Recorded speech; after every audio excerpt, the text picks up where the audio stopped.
কণ্ঠ সিনেমার সেই বিখ্যাত ডায়লগটা মনে আছে? শুধু কথা বলা হয়নি বলেই কত সম্পর্ক ভেঙে গেছে, শুধু কথা বলা হয়নি বলে কত মানুষ আমাদের থেকে দূরে সরে গেছে। কথাটা আসলেই সত্যি। সম্পর্কে যখনই কথা বলাটা কমে আসে, তখনই একে অপরের কাছ থেকে আমরা দূরে চলে যেতে থাকি।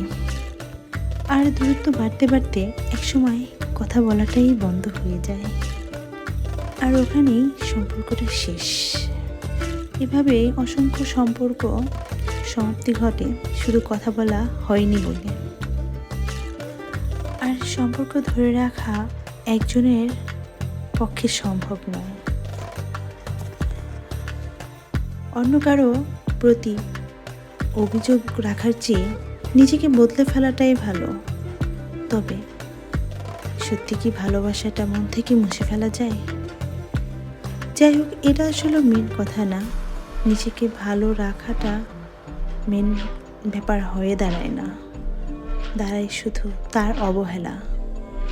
এরকম করে ভালোবাসাটা আস্তে আস্তে শেষ হয়ে যায়। তবে দূরত্ব যতই বাড়তে থাকুক, মন থেকে কি আর তাকে ভোলা যায়?